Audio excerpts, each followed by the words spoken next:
صاحبك في الدوسان الذهاب recevoir les 10 commandements d'une certaine manière. Et je ne sais pas de quoi ils sont faits. Nous serons ravis d'entendre. Je remercie M. Belhimer Ammar d'être venu. Il était rare qu'on reçoive des personnalités qui parlent d'économie et peut-être d'une économie mondiale, parce qu'on est empêtré dans l'économie locale. On ne sait pas exactement où on est, mais on verra tout à l'heure mondialement où on peut se situer. Voilà, je passe la parole à... Aujourd'hui, comme d'habitude, comme chaque samedi, dans le cadre du café littéraire de l'activité de Sahel, on reçoit M. Ammar Belhimer. Je ne sais pas s'il est utile de le présenter, donc normalement on va parler, mais quand même on va dire qui est Ammar Belhimer succinctement, parce que si on énumère toutes ces activités, ça serait moi qui vais exposer et non pas lui. Donc Ammar Belhimer est un universitaire, il est enseignant en droit, il est également éditorialiste et journaliste, particulièrement au Soir d'Algérie, donc il tient une chronique chaque mardi, c'est ça. Il a publié beaucoup d'articles universitaires et aussi beaucoup d'ouvrages et d'articles de presse.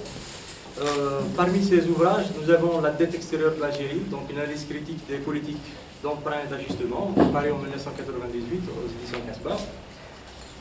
Aussi Les Printemps du désert, la NEP en 2016.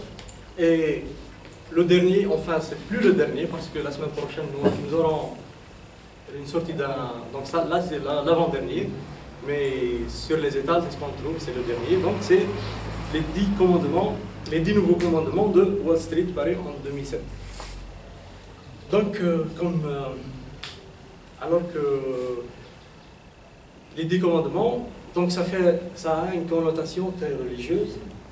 Donc est-ce que ces 10 commandements sont la nouvelle religion du monde d'aujourd'hui? Donc on vous écoute. Merci de l'invitation d'abord. Et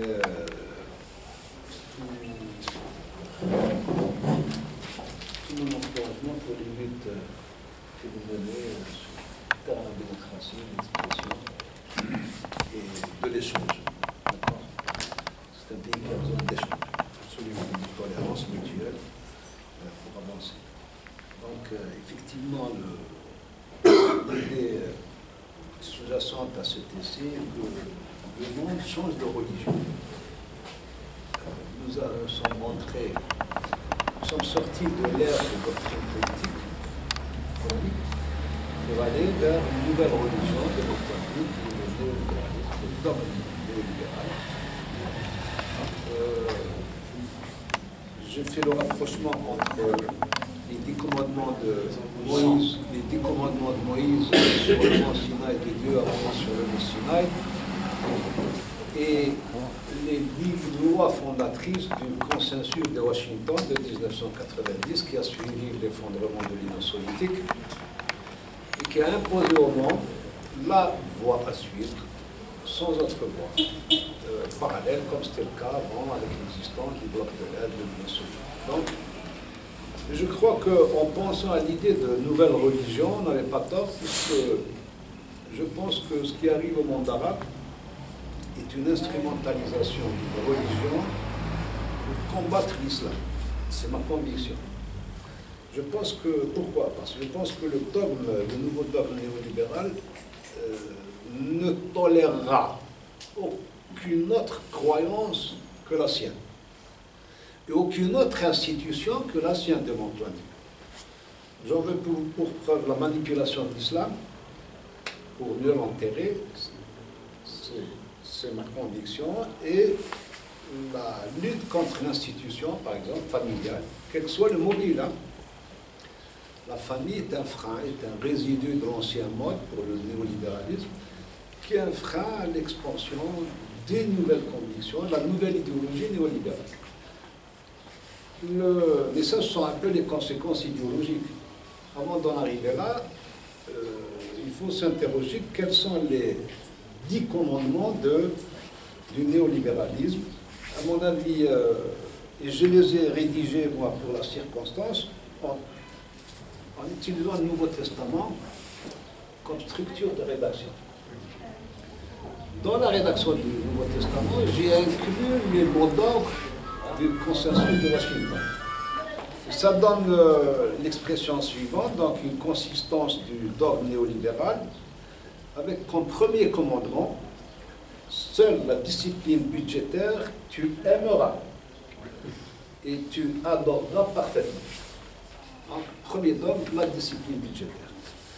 Comme on le sait, la chasse au déficit budgétaire et les restrictions de la dépense publique affectent partout. Principalement les besoins sociaux des catégories les plus nécessiteuses en réalité. Davantage que la modération du train de vie de l'État, au nom de moins d'État, etc., dont l'objectif est souvent affiché. Donc là, on dit discipline budgétaire pour mettre fin au RMI, comme le fait Theresa May aujourd'hui, à l'assurance chômage, l'allocation chômage, pardon, et tout. Discipline budgétaire.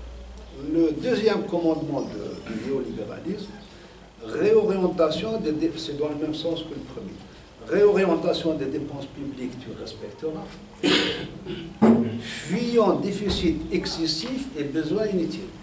C'est le dogme. Dans le prolongement de la discipline budgétaire, ce deuxième commandement vient motiver et appuyer l'orientation précédente en préjugeant du caractère excessif ou inutile des subventions et autres soutiens aux plus démunis. Naturellement, moins d'État. Il y a une réponse au moins d'État en disant d'accord, pas plus d'État, mais mieux État. Et on n'est pas là, exactement. Le troisième dogme, toujours dans la rédaction du Nouveau Testament, réforme fiscale observera, en servant les riches des vôtres. Dans le prolongement donc, des deux premiers commandements, le programme fiscal qui est développé partout dans le monde, que ce soit les conservateurs anglais ou que ce soit le Parti républicain aux États-Unis, soulage les nantis du poids de la fiscalité qui pèse sur eux dans le cadre de la redistribution de revenus. Avec des conséquences logiques, on le voit aujourd'hui, une aggravation des inégalités. Inégalité entre les classes et inégalité entre les nations. L'Europe, avec 300 millions d'habitants, s'accapare 32% de la richesse mondiale. Les États-Unis, avec un peu plus de 250 millions, 31% de la richesse mondiale. L'Afrique, avec 1 milliard d'habitants, 1% de la richesse mondiale. Alors qu'à un niveau sociétal, dans les pays capitalistes développés, le 1% le plus riche possède 40% de la richesse de ces pays. Ça, c'est la conséquence de ce troisième commandement qui, partout, prône une réforme fiscale. Quatrième commandement, donc, libération financière en Aurora, la circulation des capitaux pareillement. J'ai pris les mêmes termes de la Bible. Là, c'est ce qui est en cause, c'est l'enjeu, c'est la libre circulation des capitaux, qui est un principe cardinal. Des capitaux, des marchandises, mais pas des personnes. Partout, on installe des sentinelles pour empêcher les gens d'accéder à l'Occident. Et même, j'aime bien en termes de droit, pour le juriste que je suis, lorsque les États-Unis de Trump font une loi interdisant, première fois dans l'histoire de l'humanité, interdisant à des citoyens de 7 pays musulmans, pas d'avoir le visa, d'accéder aux États-Unis. Et la loi porte le nom de Ban Muslim Act. Il y a des populations entières qui sont bannies. Bannir, interdire. En anglais, mais si en anglais ça donne mieux, c'est le bannissement. Vous êtes banni. Vous voyez, au nom de ce principe, que seule la libération financière est permise, est tolérée en réalité. Le 5e commandement pourrait être rédigé de la sorte: taux de change non compétitif évitera, dumping également. Donc pas de soutien aux exportations, ça c'est connu, et pas de manipulation des taux de change, c'est le principe cardinal du FMI, avec naturellement l'arrière-pensée, c'est de dompter la Chine, puisqu'on l'accuse de réduire la valeur du yuan pour doper ses exportations, effectivement, pour les rendre compétitifs sur le marché international. Le 6e commandement de Wall Street, c'est libération du commerce et abolition des subventions à l'exportation observera. On les acte soigneusement. Bon, là, c'est les barrières douanières et tarifaires qui sont condamnées. Il y a un arbitre pour ça, plutôt une sentinelle, c'est l'OMC qui veille à ce principe cardinal de la libération du commerce. 7e principe, le commandement de Wall Street, du néolibéralisme, ça peut s'énoncer de la sorte: investissement direct étranger, tu ne prendras pas de nationalisation, ni retiendras injustement, même si tu nationalises, indemnisation préalable, pour aller vite.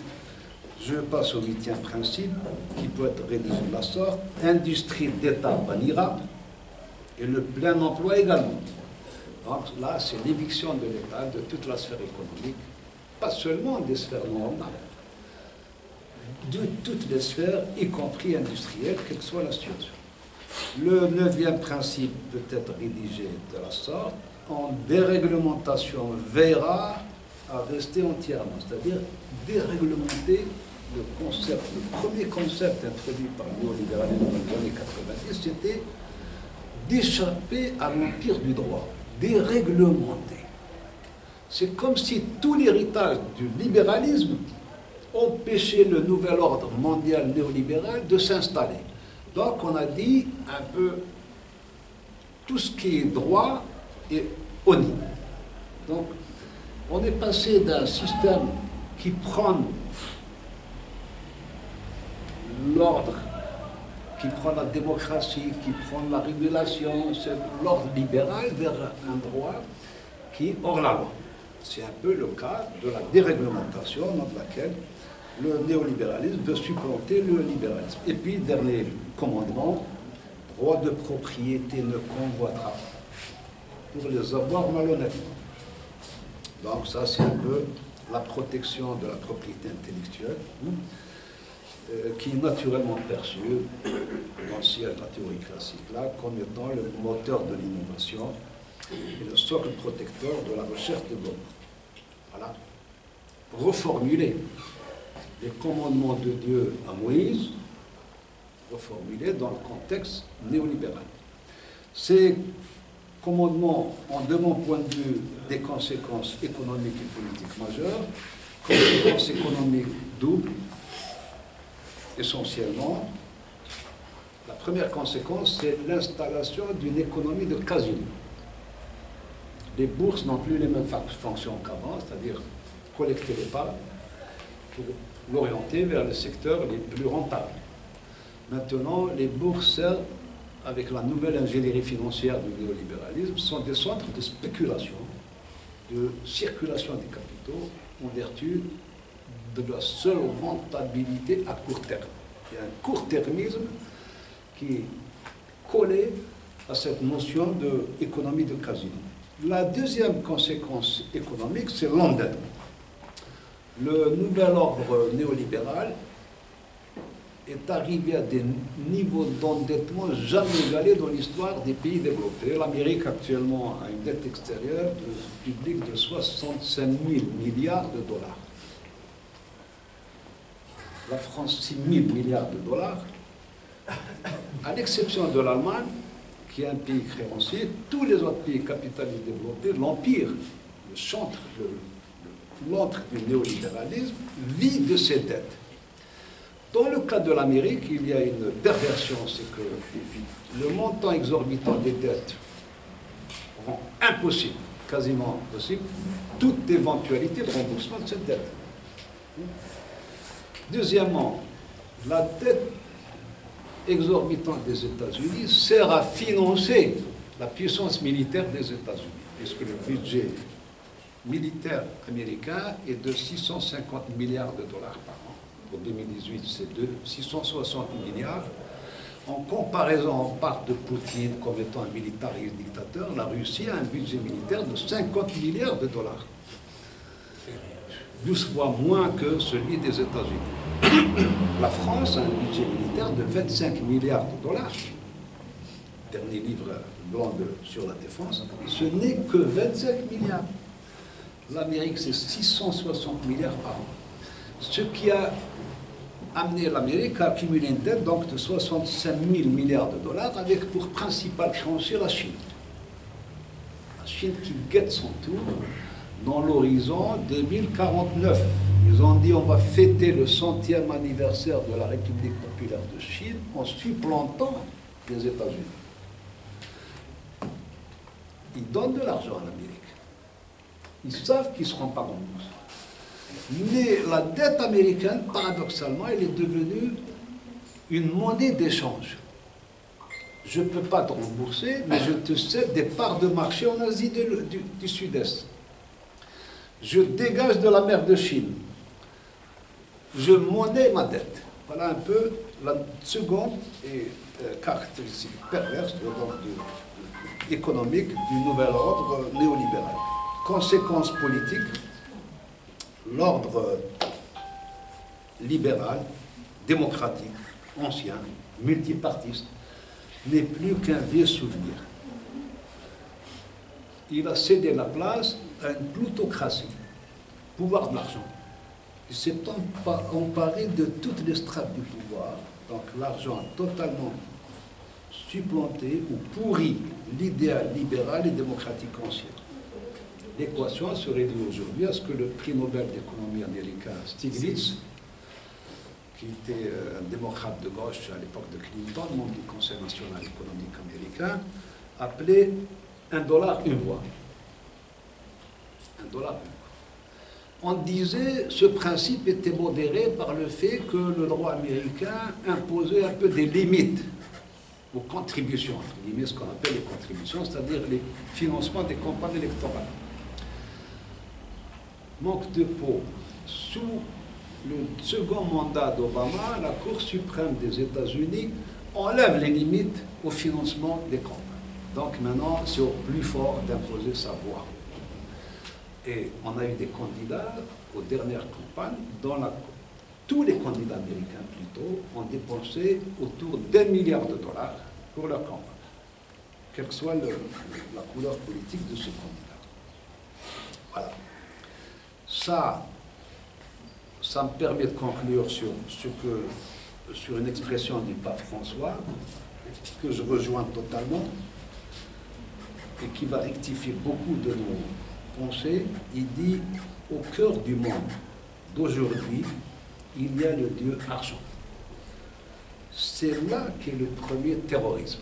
Donc, nous sommes en face d'un nouveau terrorisme qui, de mon point de vue, n'est pas prêt de s'arrêter. Donc ce livre qui est apparu en 2017 est toujours d'actualité, puisque l'ONG américaine Freedom House a rendu publique une enquête en 2017 dans laquelle elle constate que les droits politiques et les libertés civiles ont décliné à leur plus bas niveau dans le monde qu'au cours des 12 dernières années.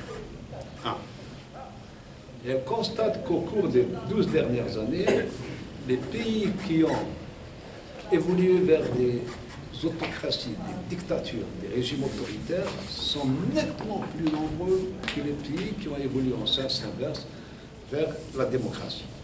Voilà un peu la situation dans laquelle on est. Elle est désolante, mais elle n'empêche pas de lutter. Je vous remercie.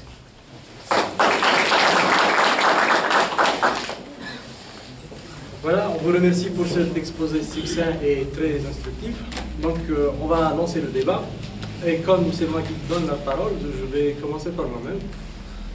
Donc, vous citez l'endettement et la spéculation comme étant les deux principales mamelles du néolibéralisme.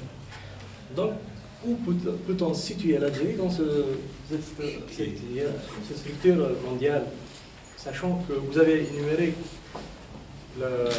parmi les commandements la question de la dette et aussi la question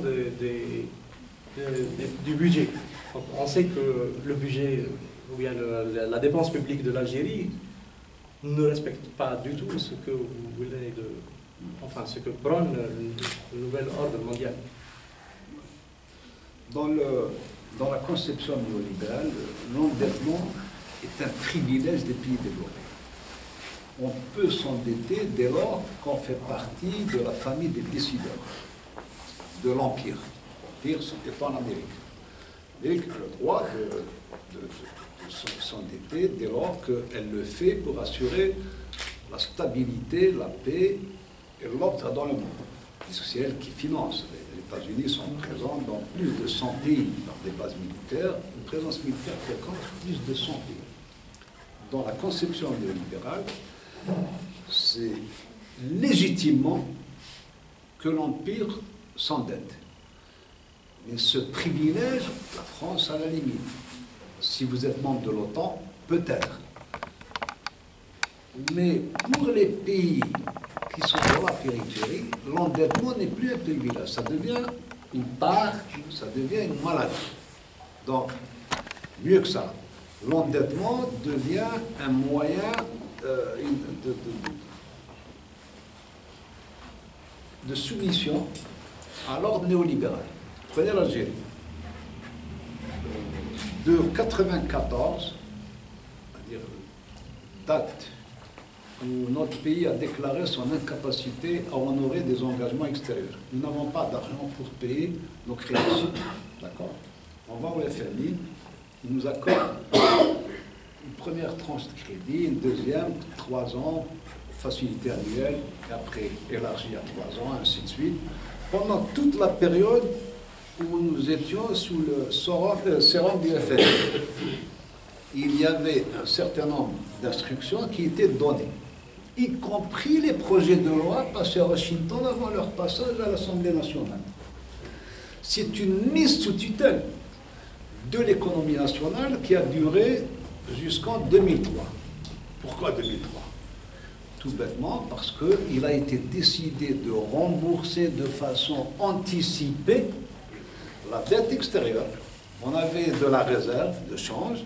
On a dit, tiens, on va rembourser. Pourquoi? Parce que si on n'avait pas remboursé avant 2003, tous les programmes sociaux que tu avais, l'ADL, les recrutements du million de fonctionnaires dans l'administration, les transferts sociaux, les soutiens de prix, étaient impossibles. C'était impossible à envisager sous le schéma du FMI. Donc, 2003, c'est la récupération du pouvoir de décision économique pour faire face à un certain nombre de besoins, notamment pour acheter la paix sociale, pour les subventions, les transferts sociaux, etc. Voilà un peu le double traitement qui est réservé à la question à la dette. S'agissant des pays développés, contrairement aux autres pays non développés. Oui, Stéphane. Bonjour tout le monde. On remercie le conférencier pour la qualité de cette présentation. Donc la question je ne pensais pas que effectivement ces petits commandements qui constituent donc le néolibéralisme sont une sorte de...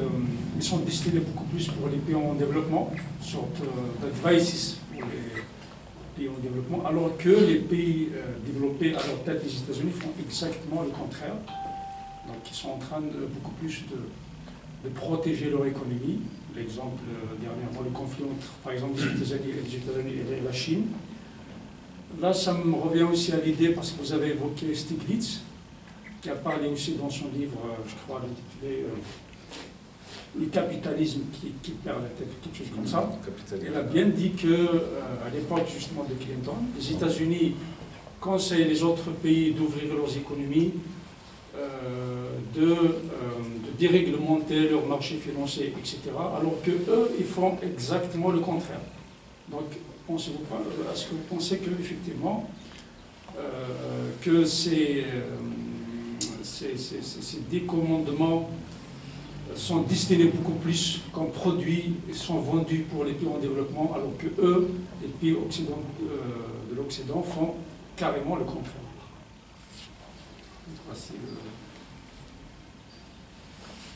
Je ne sais pas si c'est clair ma question, bien je vais reformuler. Elle est claire, elle se rapporte à ce que j'appelle un peu le statut du gendarme. Le monde, depuis l'effondrement de l'Union soviétique, a besoin d'un nouveau gendarme. Ce gendarme, est-ce qu'il va le trouver de manière unipolaire ou multipolaire?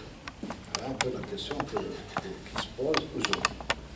Si vous optez pour un monde, pour un gendarme unipolaire, c'est une sentinelle, et là, elle décide, c'est les États-Unis. Ils imposent leurs lois au reste du monde. Leur droit, la Cour suprême des États-Unis, fixe le cadre. D'accord? C'est ça le gendarme unipolaire. Apparemment, y compris dans l'antre du néolibéralisme, on n'est pas d'accord, puisque tu as des pays qui aspirent au leadership à leur tour, comme l'Allemagne, qui guette. Elle n'a pas dit son dernier mot face à la Chine également.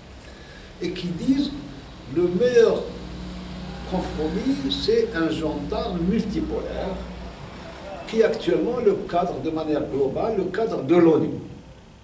Plutôt le cadre des institutions financières internationales de l'ONU, que sont le FMI, la Banque mondiale, et notamment et l'OMC. Pas plus. Dans ce cadre-là, on peut arrêter les règles qui nous gouvernent, qui gouvernent le néolibéralisme, c'est de là qu'il est sorti, non? Le néolibéralisme est sorti du FMI, de la Banque mondiale, de Washington en 1990. Donc, c'est le statut du gendarme qui se pose actuellement à travers cette question.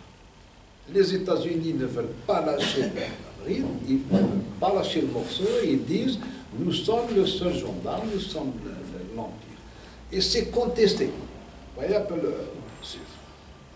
c'est pas, à mon avis, c'est une question qui n'est pas tranchée. Il y a un bras de fer qui est complexe, qui a plusieurs inconnus, puisque ce n'est pas facile. On ne peut pas mettre d'un côté les bons et les mauvais. Vous avez la Chine qui rejoint l'Allemagne en ce moment. Vous avez un pays comme la France qui se range du côté des États-Unis. C'est très compliqué. Et puis, il faut suivre comment ça va évoluer à un niveau institutionnel. Parce que vous savez qu'au niveau de l'OMC, ce n'est pas réglé cette histoire de fermeture des frontières. Chaque année, vous avez l'organe d'appel de l'OMC qui reçoit des plaintes. Hein, vous voyez l'organe d'appel de la Chine. On m'a empêché d'exporter vers les États-Unis de l'aluminium avec les anciens taux et ainsi de suite, l'acier. Chaque année, l'OMC reçoit des plaintes. Comment ces organes de traitement, de règlement multilatéral des conflits vont réagir? Comment le CIRDI demain va réagir, l'organe d'appel de la Banque mondiale, d'arbitrage? C'est pas fini. Je pense que ce sont des questions qui n'ont pas réponse aujourd'hui. Plutôt, ce sont des réponses qui évoluent, qui obéissent à des dynamiques très, très rapides. Voilà.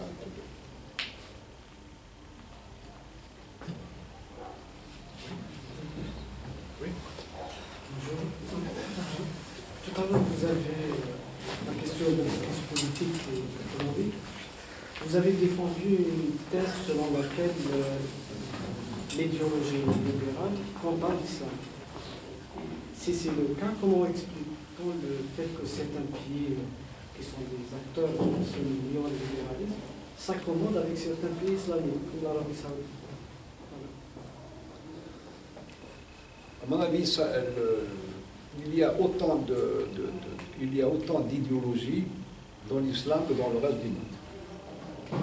L'islam, ce n'est pas une conception du monde, c'est plusieurs. Le problème, c'est que la vision dominante qui a prévalu dans l'islam, qui tend à prévaloir dans l'islam, c'est la vision héritée du conflit Est-Ouest, notamment de l'Afghanistan, Dzerzhinsky, qui leur disait à l'époque une fameuse phrase pour combattre les communistes: nous allons leur donner un islam à notre image. Nous allons réécrire l'islam selon les intérêts de l'Empire des États-Unis. Il faut dire qu'ils ont réussi. Ils ont mis en place quoi, le wahhabisme pour mettre hors pour dévaloriser toutes les autres perceptions de l'islam. Toutes les autres écoles sont aujourd'hui inexistantes en dehors de l'école wahhabite. Je parle des sphères dominantes de l'islam, que ce soit au niveau de l'organisation de la conférence islamique, l'OCI, même si là, l'OCI était déjà wahhabite depuis le début, avec le roi du Maroc. Rappelez, ça a été créé à l'occasion de la réaction au front du refus de la fermeté. Voilà. Donc c'était pour que la réaction à Israël, au sionisme, ne soit pas trop forte. L'Arabie saoudite, avec l'appui du Maroc, a mis en place l'organisation pour la conférence islamique, qui actuellement est beaucoup plus d'audience turque, frères musulmans. Mais on est toujours dans la mouvance wahhabite, frères musulmans, qui sont des mouvances qui ont toujours obéi au doigt et à l'œil aux intérêts occidentaux américains. Je ne vois pas, il n'y a aucun problème entre eux. Au contraire, si j'étais décideur du Pentagone, je boirais du petit lait maintenant. Quel est le pays musulman qui soit stable? Quel est le pays musulman stable? Aucun. Il y a davantage de victimes de la lutte pour l'islam dans les rangs des musulmans. Les attentats en Europe, ça relève des faits divers. Vous avez remarqué? Une voiture bélier rentre dans des gens, premier soupçon des musulmans. C'est devenu un fait divers. Alors chez nous, ce sont des massacres par centaines, par dizaines de milliers, avec différentes branches de l'islam qui se rentrent dedans de manière massive, des millions de morts en Irak, au Yémen, en Syrie, souvent avec des soubassements musulmans de part et d'autre. Au Yémen, ce sont les Houthis, chiites, qui sont combattus par une coalition de soi-disant sunnites. On ne sait plus d'ailleurs qui est sunnite, qui ne l'est plus dans ce magma.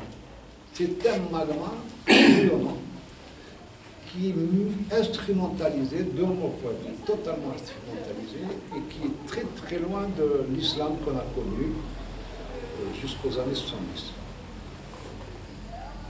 L'islam libérateur, l'islam anticolonial, tout cela. Ils ont réussi à substituer à cet islam un autre islam, malheureusement dominant et dirigeant, les deux à la fois, comme dirait Gramsci. Il est au pouvoir et il est dans la société. Il est dans la tête des gens. C'est difficile à extraire et à combattre. Merci, Denis. Bonsoir tout le monde. Bienvenue à votre invité, M. Bouchina. Voilà, j'ai quelques petites remarques et quelques questions. Premièrement, dans la suite de la connotation religieuse que vous avez donnée à votre exposé et au titre de votre livre, est-ce que vous ne croyez pas d'abord que le néolibéralisme, comme dogme nouveau, relativement nouveau, je veux dire, c'est turiféraire, comme j'aurais dit, en termes religieux aussi. Et vous savez, chez nous, il y a un adage des marabout, comme on dit chez nous, et des imams, et d'un imam qui aurait dit à ses co-religionnaires, faites ce que je vous dis et ne faites pas ce que je fais, tout simplement. Donc effectivement, et là ça me permet de lier la question au point de vue de quelqu'un que vous devez connaître peut-être, c'est Emmanuel Todd, qui dans ses derniers écrits dit clairement que pour lui, il est clair que l'Angleterre et les États-Unis sont en train de sortir de l'ordre libéral justement, qu'ils ont utilisé pendant 2 ou 3 siècles parce qu'ils correspondaient tout à fait à leurs intérêts commerciaux, à l'expansion de leur économie, mais que là, devant la montée effectivement de la Chine et de l'Allemagne, qui ne peut plus arrêter de façon pacifique comme ils l'ont fait depuis 50 ans, je veux dire, à moins qu'ils leur déclenchent une deuxième guerre en Europe ou contre la Russie ou je ne sais pas. Mais on voit bien que pour la Grande-Bretagne avec le Brexit et les États-Unis avec l'élection de Trump, j'allais dire que voilà, ça signe en fait la fin un petit peu de l'ordre néolibéral, et plutôt d'une façon de faire, pas de l'ordre néolibéral nécessairement, mais d'une certaine façon d'organiser le monde en fait, pour bien sûr l'intérêt des élites principalement occidentales, qui ont dominé le monde depuis maintenant à peu près 5 siècles, si je puis dire. Et donc, je me dis, est-ce que votre livre n'aurait pas pu dire qu'on est à la fin du libéralisme tel qu'on l'a connu au moins depuis 2 siècles, avec surtout, on le voit, l'émergence des guerres commerciales à coup de sanctions, surtout des États-Unis, qui ont voté une loi qui s'appelle Countering Foreign Adversaries Through Sanctions, c'est ça? Donc ils sont en train de mettre plein de sanctions à tous les pays avec qui ils ont des différends commerciaux, même avec l'Allemagne, la Chine, la Russie et peut-être d'autres pays. Hein. Donc on voit qu'ils sont réellement en train de réorienter radicalement leur politique commerciale. Ils s'en foutent de l'OMC. Il y a eu un échec du dernier cycle des négociations à Doha, je crois, je ne me rappelle plus de la date, qui signait déjà un freinage du mouvement de mondialisation, si on peut dire. Et enfin, je me demande pourquoi vous n'avez pas dit que le néolibéralisme a commencé dans les années 80. Pourquoi vous excluez le thatcherisme, par exemple, et la politique de Reagan du néolibéralisme? Et vous le situez plutôt dans les années 90. Merci, excusez-moi. Non, des observations pertinentes. Moi, je suis pas parti d'une conviction, puisqu'on parle de dogme, d'une conviction philosophique. C'est la suivante. J'ai l'intime conviction que le monde est passé de la conviction philosophique commune à l'école marxiste classique libérale, qui est la valeur travail. On a vécu pendant très longtemps dans un conflit gauche-droite, respectueux des uns des autres, en disant il y a une valeur commune sur le travail. Les libéraux n'insistant pas trop sur le travail humain, d'accord, préférant plutôt insister sur la machine. Et après, cette valeur travail a complètement disparu. Le travail n'est plus la référence dans l'économie, dans la philosophie économique. C'est quoi? C'est le capital qui est devenu la nouvelle valeur. Et cette nouvelle valeur a été introduite par les néolibéraux, pas par les libéraux, puisque les libéraux sont des chantres de la valeur travail. Comme eux, comme toi, comme nous, quoi. Avec naturellement une parenthèse sur la valeur utilité des marginalistes. On s'attendait à ce que l'école marginaliste triomphe dans le monde. Non. Les néolibéraux ont fait l'impasse sur l'école marginaliste. Ils ont été tout droit encouragés par, on reste dans la philosophie, ils ont été encouragés par l'effondrement de l'idéal socialiste et communiste. Pareil, appelle-le continu. Dans le sillage de cet effondrement, ils se sont dit, allez, même le libéralisme, il fait partie du passé. Plus d'État-nation, même l'État-nation, je ne le connais plus. Plus de clivage gauche-droite, plus de liberté de la presse. Allez, Drahi en France, il achète tout. Hein. Il achète la télé israélienne, Canal, Nouvelle-Ost, le monde que tu crois indépendant, qu'on croit indépendant, tout est acquis à la valeur argent, capital. Donc ils jouent en terrain conquis pour eux. Alors qu'est-ce qui reste? À mon avis, là aussi je reste sur le plan philosophique, il leur reste le dogme religieux auquel il faut se substituer. Je peux me tromper peut-être, Mais il faut une nouvelle croyance dans ce monde. Et c'est vrai, on sent maintenant, les gens n'ont plus de raison de vivre autrement que pour gagner de l'argent, de la richesse matérielle. J'aime bien, tiens, encore une fois, le roi François interrogé par Canal+, l'autre jour.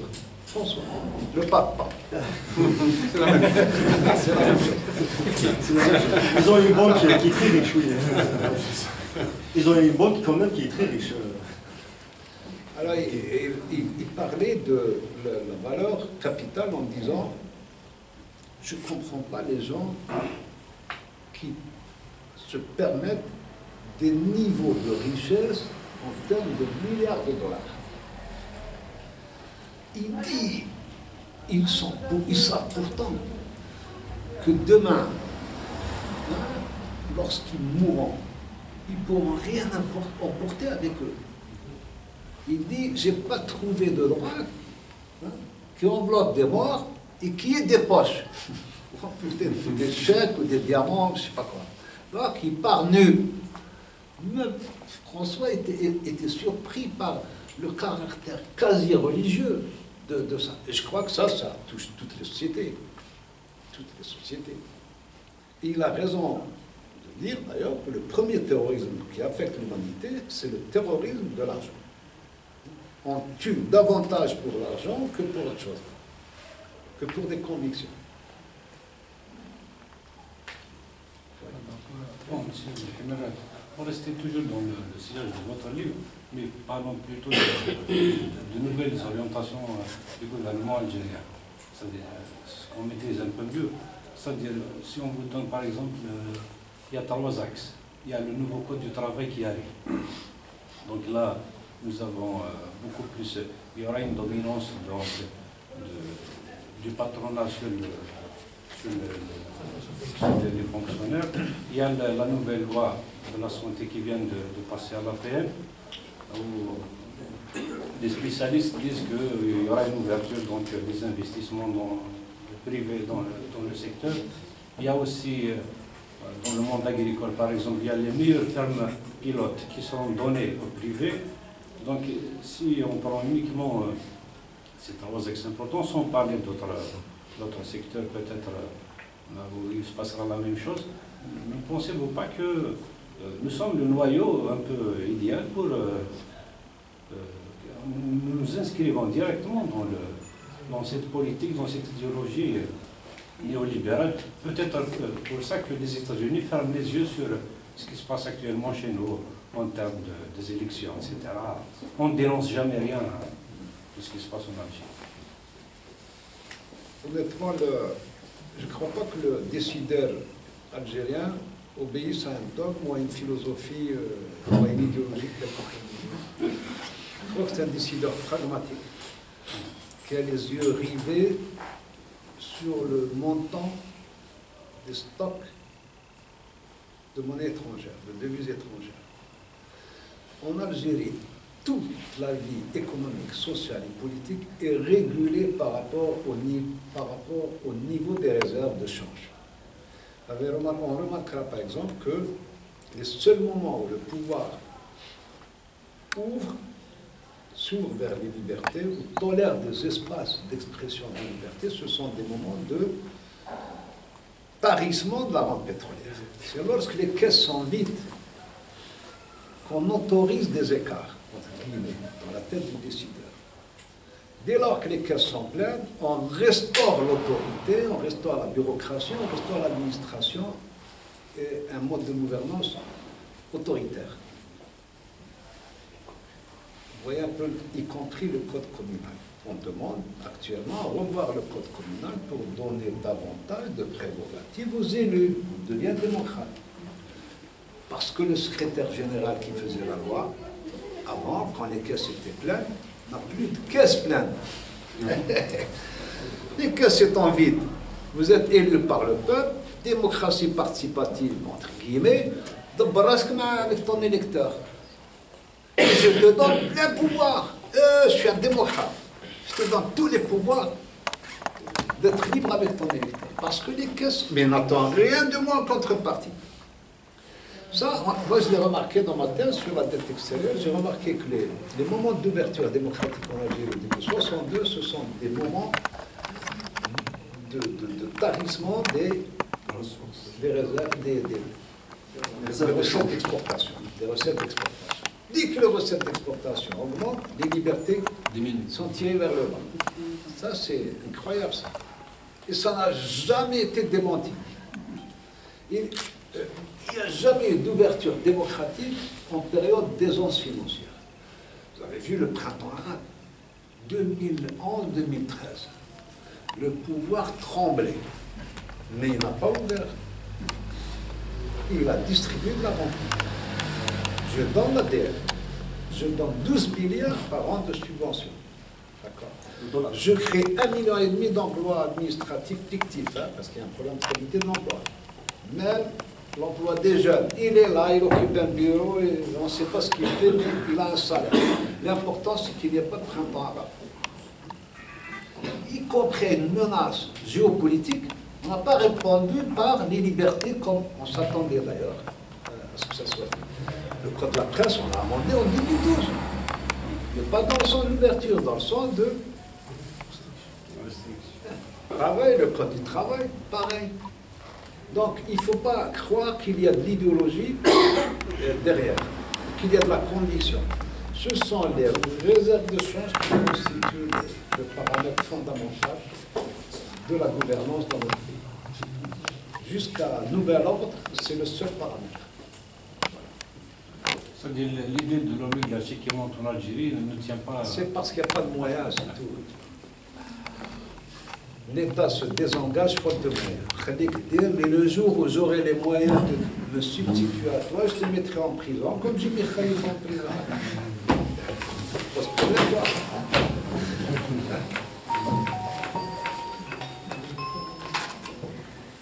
3 milliards de dollars, Khalifa, je suis pas.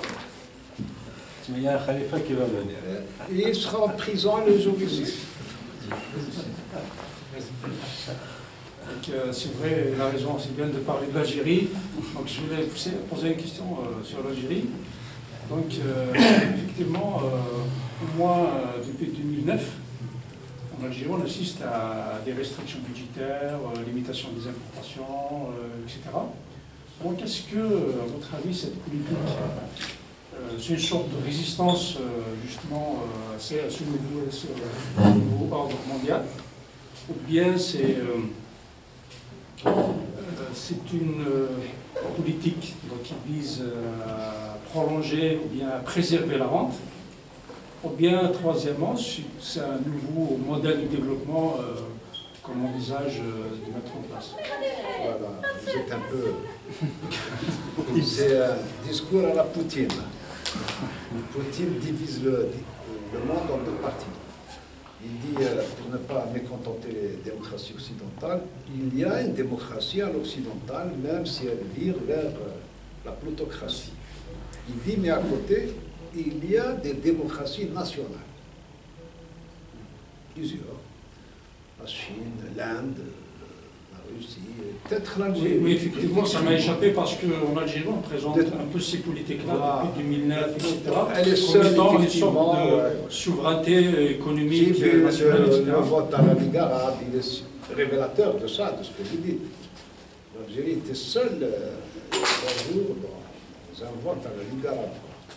Contre la position d'Iran, etc. La question de l'indépendance, de l'autodétermination du peuple sahraoui. Effectivement, là, c'est peut-être un modèle nationalitaire, national, qui veut préserver ces espaces. Jusqu'à quand? À quel prix? Et jusqu'à quand? Voilà un peu la question qui se pose actuellement. Moi, j'étais, par exemple, en 2015, c'est bien d'écouter les autres qui sont dans le manuel. J'étais à Damas en 2015, incroyable, novembre 2015. C'est un pays ruiné, comme l'Allemagne en 44-45. Rien qui soit debout. Il n'y a pas un bus. Il n'y a que des ânes et des chevaux, comme moyen de transport. Quand tu discutes avec eux, comme c'est des gens qui ont beaucoup investi dans l'éducation par rapport à nous, Ils te disent, les prochains, ce sera nous. Incroyable. Si la Syrie tombe, ce sera l'Algérie après. J'ai ramené cette peur de là-bas. Je me dis, c'est vrai, quand tu fais le bilan, le monde arabe, hein, il ne reste plus rien dans le monde arabe. La Libye, la Tunisie, tu as vu comment c'est pire que la Libye en réalité, parce qu'il y a moins de morts. C'est le premier pourvoyeur de terrorisme, la Tunisie, ce qu'on oublie. Tous les camps d'entraînement qui alimentent les mercenaires, la Syrie en mercenaires, c'est la Tunisie. 3700 mercenaires il y a 2 ans en Syrie. C'est de Tunisie que ça vient. C'est pas calme la Tunisie. C'est pas démocratique la Tunisie. J'étais il y a 2 mois, j'étais pressé de quitter ce pays. Je me suis dit, oh, Alger c'est le paradis. Alger c'est l'Amérique, comme dirait l'autre. La Libye n'en parlons pas. L'Égypte c'est un pays que tu peux plus. Tu n'as plus envie de voir. Le Yémen, la Syrie, l'Irak. Tu vois les débats en Irak, un pays de civilisation. Actuellement, il y a des élections. De temps en temps, je m'amuse à mettre les chaînes irakiennes. Le niveau déplorable philosophique des populations arabes, ils sont à confondre laïque et civil. Alors, quand ils insultent quelqu'un, j'ai vu les islamistes en Irak, quand ils veulent insulter un démocrate, ils ne disent pas tu es un laïque. Chez nous, on l'insulte en lui disant tu es un laïque. Comme si séparer est un tort. La religion de la politique est un tort. Ils lui disent vous êtes un civil, tu es médani. Espèce de médani, espèce de civil. Incroyable ça. Jusqu'où le niveau s'est dégradé, le niveau intellectuel dans le monde arabe. Une campagne électorale dans un grand pays arabe qui fait autour de la lutte contre ce qui est civil. Okay. Alors, dans ce contexte, pour revenir à la situation, je me dis, on s'en sort pas mal. Hein? Il faut voir jusqu'où ça peut durer, à quel prix ça va durer, parce que les transferts sociaux qui permettent de financer la vie sociale, c'est quand même 33% du produit intérieur brut. L'autre paramètre qui fait peur, c'est l'économie informelle. Selon les derniers chiffres du FMI, nous sommes à 44% du PIB qui est informel. Et qui dit informel, dit l'argent que tu ne vois pas, que tu ne contrôles pas, qui sert à tout. Il sert à financer la drogue, les armes, le terrorisme, la mafia, le crime organisé. Ça distribue le formel. Bien sûr, ça touche à ta sécurité, à la mienne, et ainsi de suite. Et ça, c'est 40% de ton produit, de ta richesse nationale, pétrole et gaz compris. Voilà les vrais enjeux qu'on ne maîtrise pas en réalité. Personne ne les maîtrise. Surtout dans un contexte géopolitique comme le nôtre. Avec le Maroc, il y a le conflit du Sahara. Avec la Tunisie, pourvoyeur de terrorisme dans le monde, donc y compris chez toi, la Libye, un arsenal militaire des plus importants, le Tchad, le Niger, le Mali. Hein? Bien malin celui qui peut prévoir demain dans ce contexte. Je suis dans une situation géopolitique d'un sous-continent, l'Algérie est une péninsule quand même, qui lie l'Europe à l'Afrique, qui n'a pas les moyens de son territoire. Nous sommes un peuple. Le territoire est au-dessus de nos moyens. Il y a 40 millions d'habitants pour un aussi grand territoire, avec tous les enjeux migratoires, les enjeux sécuritaires, y compris au plan démographique, on ne sait pas de quoi sera fait demain. Tu étais une zone de transit, tu devenais une zone de installation. Une zone d'installation. Même contrainte, mais c'est une zone de destination même.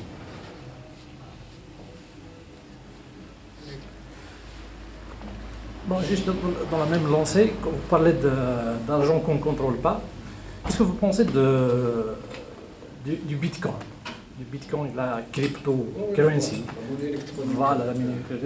Est-ce que ça peut être Pas une... reconnu chez nous légalement. Oui, bon, pour l'instant. La Banque centrale te dit non. Qu'est-ce que vous pensez? Est-ce que vous ne pensez pas que c'est une alternative au banque actuel et à l'argent qui passe? Pour l'instant, c'est perçu comme une monnaie informelle. Mieux que ça, pire que ça. Mais en Suisse, ils ont... Chez nous, là où l'autorité, ce que l'autorité ne peut pas contrôler, est mal perçu, parfois juste la Russie aussi interdit le Bitcoin. En réalité, on ne sait pas de quoi c'est fait, tu vois, qui derrière, pourquoi. C'est un moyen de paiement, c'est ça, tout bêtement. Les moyens de paiement, en réalité, mettons d'accord, dans un pays où le e-commerce n'existe que dans les journaux. D'accord. Fais marcher ta carte de crédit dans les banques publiques qui ont les moyens ou auprès de la CNEP, je te dirais, pense à autre chose. Déjà, la carte crédit, tu ne peux pas l'utiliser. J'avais un compte CNEP. Ils ont dit, un jour, on me dit, monsieur Belhammer, on vous enlève le carnet. D'accord, on a vieille école, nous sommes les résidus du colonialisme. C'est l'acquis de l'indépendance. D'accord. Le livret, elle m'a donné une carte. Professeur de droit économique. Wallah, je n'ai jamais pu l'utiliser une seule fois. Tous les distributeurs sont en panne. Et quand je vais l'utiliser au guichet, elle me dit le réseau est en panne. Mais à quoi ça sert? J'ai une urgence, je dois partir. Heureusement que c'est le quartier, tu vois le code, je lui fais confiance. La carte, le code, quand je repasserai le soir, je trouverai mon argent. Je repasser avant la fermeture. Et un jour, en désespoir de cause, je lui ai dit, faites-moi un seul tout compte, quand le réseau ne marche pas, je passerai prendre tout mon fric. Je voulais un informel. C'est vrai. Donc, quand tu n'as pas atteint le stade du paiement, de la carte de paiement interbancaire, quand cette banque publique, les mastodontes se mettent d'accord pour une carte interbancaire qui ne sert à rien, on parle de e-paiement, on parle de Bitcoin, c'est impossible. C'est comme chez nous à la fac, nous sommes au stade de l'Ouha. Les Allemands disent qu'il faut d'abord inventer la roue avant d'aller vers Mercedes. La roue, le moteur diesel, l'habillage, et après, on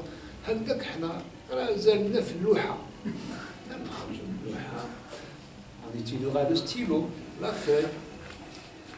C'est authentique ce que je dis. Il y a une instruction du ministère international supérieur. Il y a 2 ans, quand on veut moderniser l'administration algérienne, on est les meilleurs. On nous convoque au ministère, moi je suis directeur de la revue algérienne des sciences politiques, économiques et juridiques. On me dit, monsieur Belhammer, vous n'aurez plus un centime pour imprimer votre revue.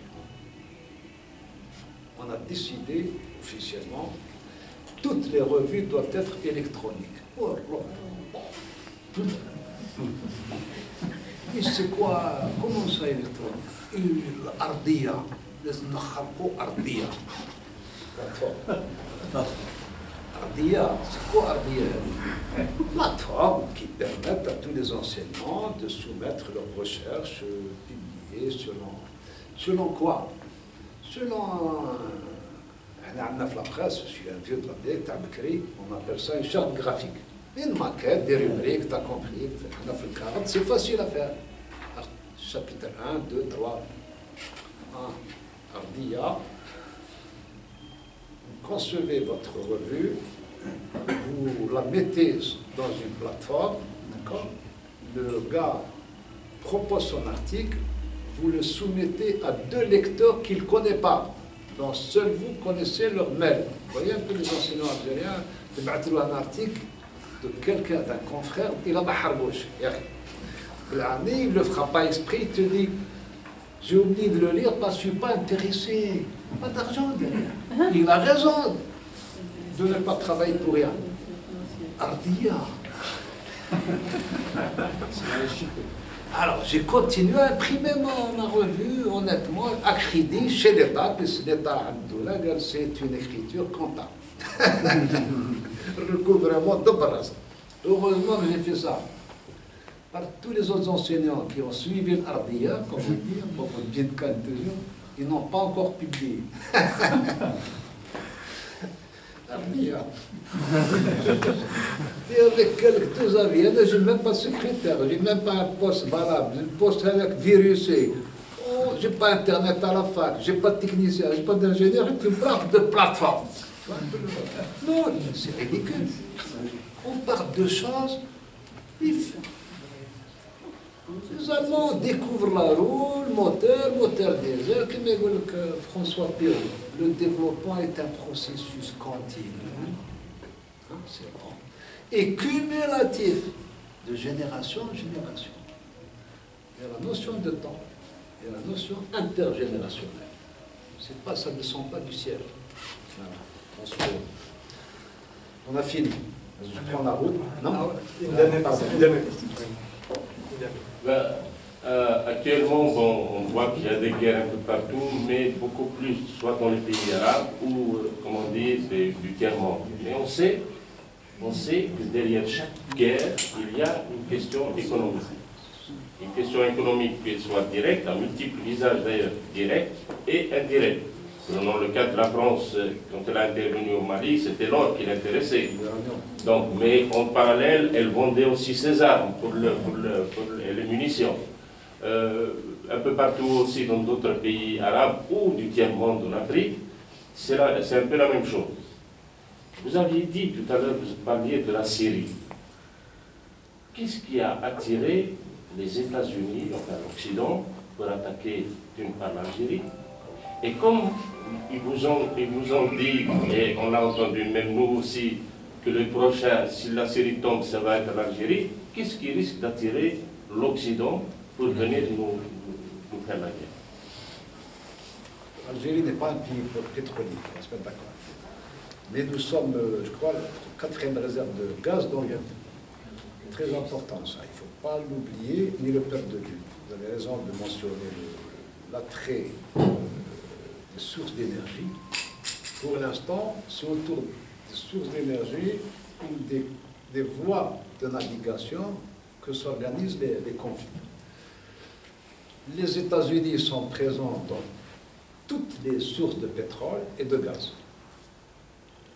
La Syrie, c'est le gaz, parce que, bon, d'ailleurs c'est étonnant, les frères musulmans du Qatar et de Turquie sont d'accord avec les États-Unis. Les États-Unis, le seul endroit où ils sont présents en Syrie, ce sont les puits de pétrole. Incroyable. Ça ne les intéresse pas Damas, Halb, les chrétiens d'Orient. Ce qu'ils veulent, c'est le puits de pétrole. Et là, ils ne bougent pas. Pareil en Irak. Mossoul, j'y suis, je reste. Donc, le problème que tu as, il y a effectivement un attrait du gaz pour les États-Unis. Comme il y a un attrait du nucléaire pour la France, c'est la REVA, c'est l'uranium qui les intéresse au Mali. Ils ne bougeront pas du Mali. Le problème, qu'est-ce que tu as, toi, comme capacité demain à faire face à une telle hégémonie, quelle soit sa motivation? Voilà la grande question que tu as. Et là, il n'y a aucune réponse à ça. Il n'y a aucune réponse. Il y a beaucoup de questions sans réponse. Donc voilà, on est venu à terme de cette conférence. Donc nous avons des livres qui seront dédicacés. Donc le dernier, c'est les 10 nouveaux commandements de Wall Street. 2017, ça c'est 2017. Ça c'est 2017. Et nous avons le privilège d'avoir quelques copies de... Celui qui va apparaître la semaine prochaine, c'est sur les politiques de réconciliation dans le monde. La nôtre comparée aux autres, qu'est-ce que c'est? C'est un exercice un peu périlleux, mais qui a été fait.